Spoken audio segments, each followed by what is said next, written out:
अस्सलाम वालेकुम। Aftab Iqbal from California real estate and builder Bahria town Karachi. आज मैं आपके साथ एक नए टॉपिक और एक नई वीडियो के साथ हाजिर हूँ। जैसे कि मैं आपको बताता चलूँ कि 2023 के अंदर जो गवर्नमेंट की पॉलिसीज़ आई या गवर्नमेंट ने जो पॉलिसीज़ बनाई अपने लोगों के लिए या अपने जितने भी पाकिस्तान के अंदर लोग काम कर रहे हैं या ख़ास तौर पर रियल एस्टेट के अंदर जो लोग काम कर रहे हैं उनके अंदर जितनी भी पॉलिसीज़ बनाई, लेकिन उससे गवर्नमेंट ने तो पॉलिसीज़ इसलिए बनाई थी कि इससे गवर्नमेंट को ज़्यादा से ज़्यादा टैक्स जनरेट होगा, लेकिन वो कुछ इस तरह का काम हो नहीं पाया।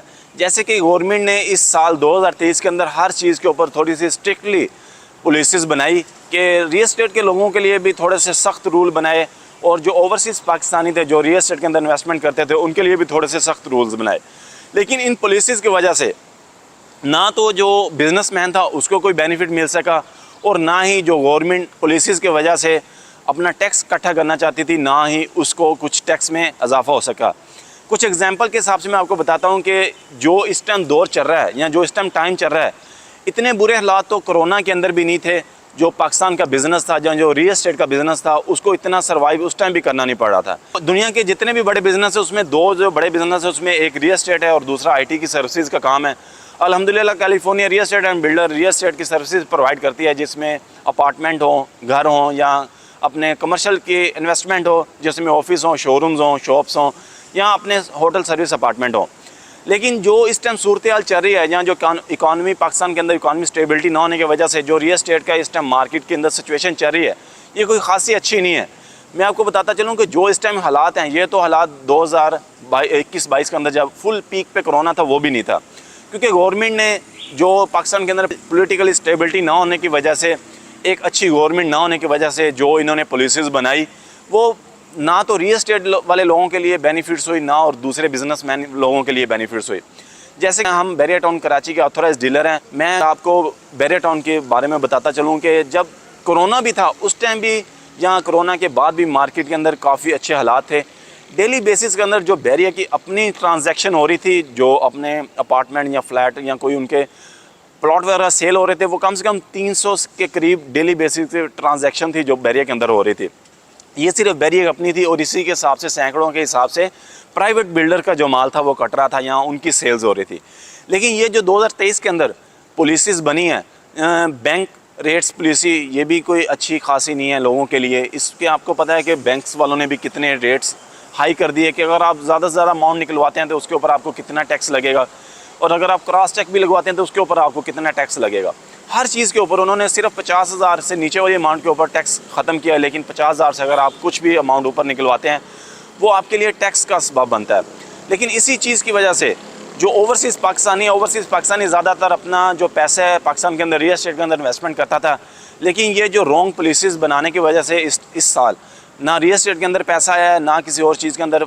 एक्सपोर्ट इम्पोर्ट भी आपको पता है कि जैसे अभी बंद पड़ी हुई है, लोगों ने ज़्यादातर पैसा पाकिस्तान के अंदर इन्वेस्ट नहीं किया।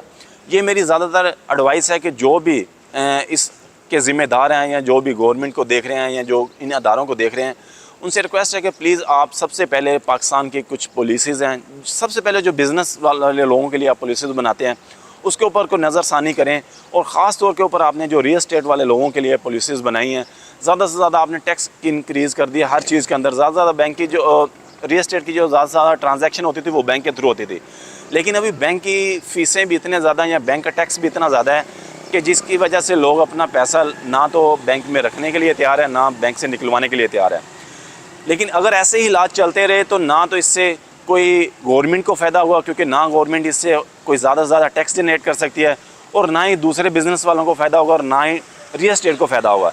जैसे कि आपको पता है कि पाकिस्तान के अंदर जो रियल एस्टेट के साथ 60 से ज़्यादा इंडस्ट्रीज़ हैं जो रियल एस्टेट के साथ कनेक्ट हैं। जब भी पाकिस्तान के अंदर या पूरी दुनिया के अंदर जब रियल एस्टेट का काम स्टार्ट होता है और इसके साथ कितने ज़्यादा कुछ 60 से ज़्यादा इंडस्ट्रीज़ हैं जिनको रोज़गार मिलता है। जब रियल एस्टेट का काम स्टार्ट होता है, इसी तरह आपको पता है कि स्टील का काम स्टार्ट होता है, सीमेंट का काम स्टार्ट हो जाता है, कंक्रीट का काम स्टार्ट होता है। जितना भी मटीरियल है रियल एस्टेट से रिलेटेड या रियल एस्टेट का ग्रे स्ट्रक्चर कंप्लीट होने के बाद जो फिनिशिंग के मराल के अंदर जो चीज़ें हम यूज़ करते हैं वो सारी की सारी रियल एस्टेट के लिए हमें एक्सपोर्ट करनी पड़ती हैं, इंपोर्ट करनी पड़ती हैं। वो भी आपको पता है कि पॉलिसीज़ ना अच्छी होने की वजह से वो भी एक्सपोर्ट इंपोर्ट भी बंद है। ये मेरी एडवाइस है पाकिस्तान के ज़िम्मेदार लोगों को कि वो ज़्यादा से ज़्यादा नज़रसानी करें रियल एस्टेट के डिपार्टमेंट के ऊपर या रियल एस्टेट के शोबे के अंदर या दूसरे बिज़नेस पाकिस्तान के जितने हैं उनके ऊपर नज़रसानी करें और इसके पाकिस्तान के जो रियल एस्टेट का बिज़नेस है इसको दोबारा से बूम मिल सके। तो अगर आप भी कोई पाकिस्तान के अंदर, अगर आप ओवरसीज़ पाकिस्तानी हैं और अगर आप इंतज़ार कर रहे हैं कि हम पाकिस्तान में अपना कोई प्रॉपर्टी बाय करना चाहते हैं, मेरी आपको एडवाइस है कि ये आपके लिए बेहतरीन मौका है कि जैसे अभी हर चीज़ की प्राइस काफ़ी लो लेवल पे आई हुई है, डिक्रीज़ हुई है। अभी पाकिस्तान के अंदर हर चीज़ की प्राइस, खा वो प्लाट हो या अपार्टमेंट हो या कमर्शियल अपार्टमेंट हो या कोई कमर्शियल का शोरूम हो, उसकी प्राइसेस डिक्रीज़ हुई हैं।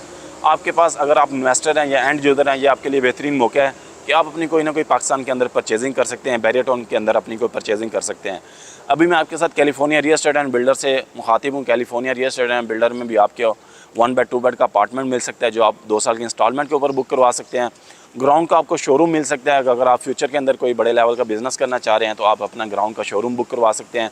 अगर आप कोई डॉक्टर हैं तो आप California real estate and builder के डॉक्टर प्लाजा के अंदर आप अपना कमर्शियल क्लिनिक बुक करवा सकते हैं। इसी तरह अभी हमारा प्री लॉन्चिंग रेट के ऊपर BTK होलसेल बाज़ार के नाम से एक प्रोजेक्ट चल रहा है, कमर्शियल प्रोजेक्ट है। अगर आप होलसेल का बिज़नेस करना चाह रहे हैं बैरियर टाउन के अंदर या कराची के अंदर, ये भी आपके लिए बेहतरीन मौका है कि आप अपना होलसेल बाज़ार के अंदर बुकिंग करवा सकते हैं। मज़ीद मालूमात के लिए हमसे जुड़े रहें। नेक्स्ट वीडियो तक के लिए हमें इजाज़त दीजिए। अगर आप कोई भी कैलिफोर्निया के बारे में या कोई भी बैरियर टाउन के बारे में जानना चाहते हैं तो नीचे डिस्क्रिप्शन में आपको वेबसाइट का लिंक नज़र आ रहा होगा, आप उसको भी विज़िट कर सकते हैं। मज़ीद मालूमात के लिए आप California real estate and builder का ऑफिस भी विज़िट कर सकते हैं। नेक्स्ट वीडियो तक के लिए हमें इजाज़त दीजिए। California real estate and builder के यूट्यूब चैनल को सब्सक्राइब करें और सोशल मीडिया को फॉलो करें। नेक्स्ट वीडियो तक के लिए हमें इजाज़त दीजिए। थैंक यू, अल्लाह हाफिज़।